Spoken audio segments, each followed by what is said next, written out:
What's going on, everybody? Matt Malatesta here at Coach's Corner. We are here with none other than David Jackson, the new head coach of not yet open yet Crawford High School, the new school in Fort Bend ISD. Coach, congrats on the job. Just tell people kind of your background and your travels to get here. Yeah, so I appreciate you having me here. I'm a Fort Bend ISD graduate. I like to start with that. I'm a product of the district, of the community. I was fortunate enough to go play football at Texas Southern University under Steve Wilson and also Johnny Cole for a year. From there, I went into social work. So I did that for 3 years. I was a case manager for a foster to adopt agency in Houston. Very impactful work, humbling work. That was tough. It was really tough. Yeah. And so decided to make the jump into education the same year as my wife, actually. So we started in education the same year. It was also the same year we got married. So we were planning a wedding, both first-year teachers. And so that was an interesting time. But I started at Dulles High School. I was there for my entire career. I was fortunate enough to work for 3 different head coaches there, 4 different principals, a bunch of different leadership, and just kind of leaned on those people to kind of develop who I am and what I want to do and my coaching philosophy. Oscar Fleming gave me my first job as a freshman B team play caller. I thought it was the best job in the world, because Right. it was the first job and it was where I wanted to be. The following year he left, Coach Geis came in. Really not even the following year, the end of that first season, he left, took a job at Fulshire High School. Coach Geis came in from the Austin area, sat me down, was like, hey, I think you're going to do a good job here, made me the freshman head coach. So that was a great experience. We won district championship with that group. They were very talented. And then every year just kind of moved up. So I was a varsity assistant my 3rd year. My 4th year, I was assistant head coach. And then from there, when Coach Geis left, Shane Bird took over, our offensive coordinator took over as the head coach. And he's like, hey, I don't want you to go anywhere. Had some opportunities to go some other places, but he promoted me to be the offensive coordinator. And I felt, like that was a great position for me to be in with my family, where we were, with the relationships that we had in the community and the kids. And so I stayed and was fortunate enough to be able to grow there and grow and get this opportunity here at Crawford High School. So your first head coaching job is opening the new school at Fort Bend ISD, which is supposed to be awesome. It's like a Google campus. It's kind of like going to be this beautiful school. Just talk about, what do you foresee the stamp you're going to put on this culture right away? Because you said that y'all are going to have some speed strength over the summer, but what is your stamp you're putting on this thing? Yeah, so main thing, right, that I said that I want to do is I want to prepare student athletes to win in the game of life, right? And to me, I think that's what our mission is as coaches, is we want to grow young people, grow them from, being kids into being, members of society, good, strong young men and young women who are going to be pillars in their community. So how we do that is, like you use that C word, that's the big one, culture. So we have 4 pillars to our program that we're going to stand on. And I love for that to grow, and everyone uses it in all of our athletics. But in football specifically, we have family, we have effort, we have toughness, and we have discipline. And with those 4 pillars, I think that, our student athletes are going to be prepared for everything, not just on the field and on the court, but just anything, period, right? So that first one, family, it's just building those relationships that you have with your teammates, that bond for a lifetime. Everyone that was in my wedding, every single one of them was either someone that I played with in high school or played with in college, right? So those relationships you have with your teammates are forever. That effort comes from that family piece, right? So I know that if I look to my left and to my right, if I have my brother or my sister there, I'm not going to let them down. I'm going to give them all I have and everything that I do, because we're working together, because we're a family. That's the effort piece. The toughness piece, again, excuse me, look to my left, look to my right. I'm not just going to back down from a fight, especially if someone I love is in that fight. And then the discipline is the desire and the know how to do things the right way. And so that's our culture piece. That's what we're going to stand on in our program. How much did being a counselor um, that piece of your life, how how big was that? And how big of an influence was that on your life to continue to push out and work with kids? Yeah, so wasn't a counselor, but similar, right? Social worker, Social you worker, do some right? of the same things. But again, like you talk about those years of like what you do and how it impacts you and how it stays with you.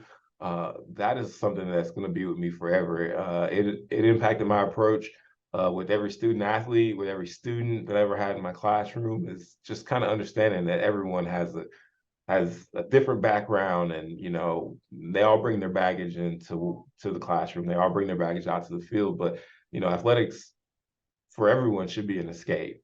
But just understanding that when they leave the field and when they leave the court, they got to put that backpack back on. And so just being able to bridge that and build those relationships is huge. That's a very interesting perspective, and I think leaning into that will really be awesome for the kids that will come into your program. But just talk about influences. Who's been kind of your influences and mentors coming through this process? Oh man, so fortunate enough to have a lot of people who poured into me. I start with like my high school coaches. Like first and foremost, Coach Richard Lazaro was the head coach at Woolridge for a time. Has moved on and left the coaching profession, but he started off as a mentor and grew it into a friend. Absolutely love him, man. Always have done things the right way. Always was there for us when us. I'm thinking about my teammates growing up. Um, but even as an adult, I called him a couple times with, I've been offered this job. What do you think? Should I leave? Should I jump ship? And he's like, he's always provided me with timely, advice and information, and told me, sometimes it's better to stay where you are and grow as opposed to, bouncing around and jumping. And I kind of owe that advice to again getting to where I am now. Coach Geis, head coach at Clark in San Antonio. Came in, I was like, whoa, I got this new guy. I was, got hired by Fleming, and then he was there for a season. And now it's like, whoa, my whole world has turned upside down as a young coach. And he brought me in, took me under his wing, taught me the ropes. Old school guy, worked hard, made me as assistant head coach, basically gave me everything and anything you could do Right. prepare me for this. So it was like one of those things where it's like, man, I don't know, guys, you got my plate is full. And I look back at it and I'm like, I'm so thankful for those opportunities because Right. prepared me. And then lastly, Coach Shane Bird, man, Shane is like family to me.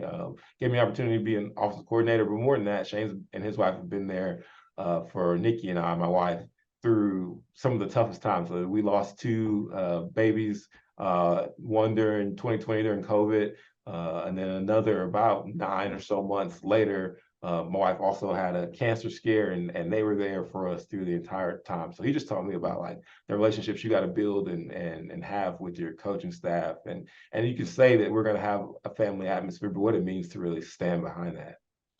Man, that's powerful. How cool is it? And have you consulted with the other coaches who have open schools? I mean, I remember talking with Coach Clancy, who was at Klein Kane, and he's like, "You don't understand, man. You're picking the colors, you're picking the hashtags, you're picking everything. How cool is that to be able to really set this thing in stone your way?" Yeah, it's an awesome experience.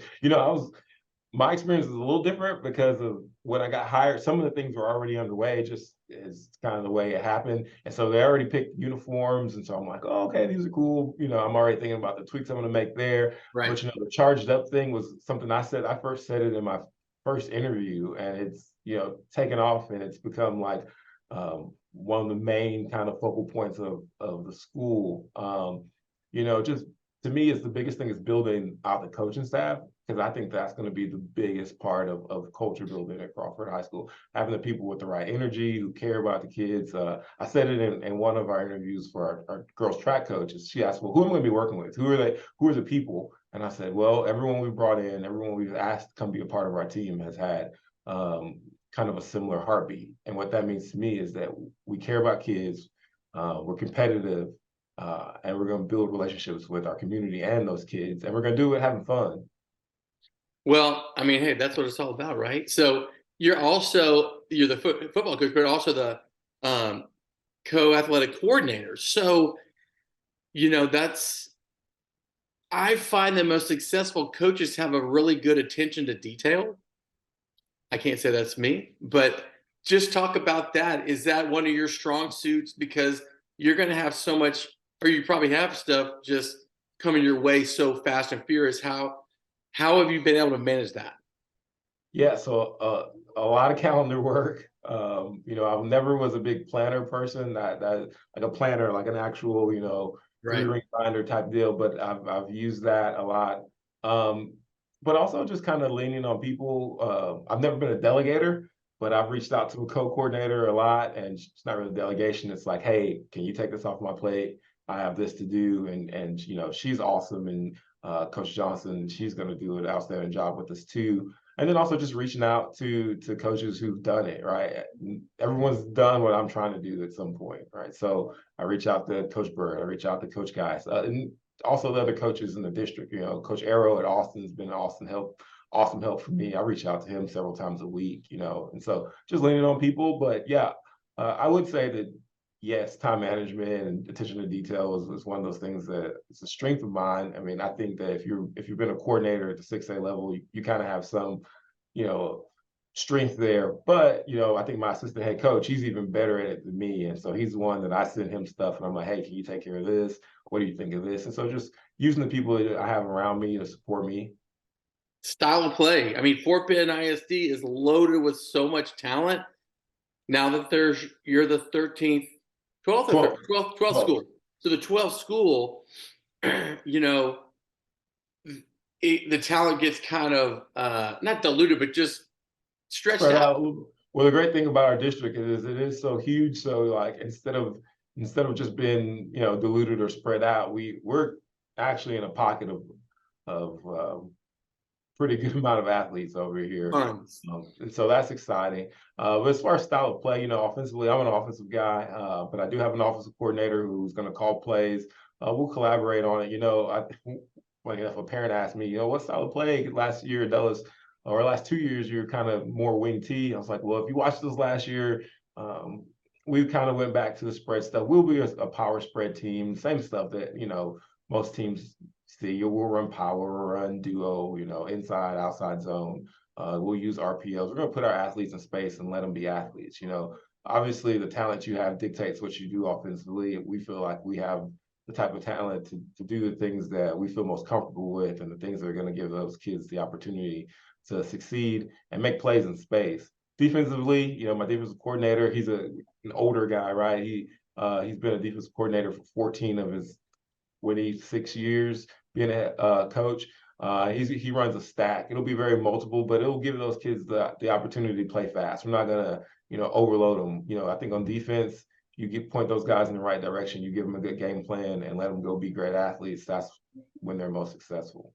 And finally, hey man, you're a young coach, but that works into your benefit also because you understand the connection between recruiting to social media to just creating a vibe. Yeah. But you have to use the pieces of social media, and it's hard for kind of older coaches to kind of get down with that. It seems like you're already you got to kind of be a coach, a marketing manager. You got so many hats to wear. What's your just take on you know building a brand through social media as well? Yeah, I feel like for that one, I feel just kind of fortunate to be where I am in life, right? So I'm a native to social media. I was on Facebook when you had to have a college email to have it. Just couldn't, just Right. everyone could hop on it. And so I've had social media pretty much my entire life. I remember, having Tom in MySpace. So dating myself there. But so using social media is kind of second nature to me. I have my own profiles. I have one that I run for football. I have one that I run. I have an IG page that I run for football. We're going to add an athletics one that the co-coordinator and I will use. I mean, it's just important. You got to meet the students where they are, and Yeah. Twitter. But actually, our student athletes, they're more on Instagram than they are on Twitter. They use Twitter kind of as a business page for them for coaches to reach out to them. But if you want to kind of touch them where they are, then it's on IG. And so we've started doing that. And, I think that we've got a pretty young coaching staff across all sports. So at least for a little bit, we'll be on track with them there.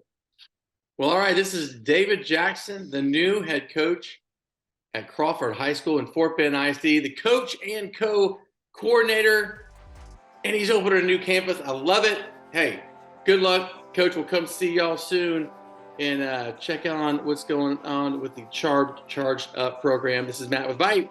We'll see y'all at the games.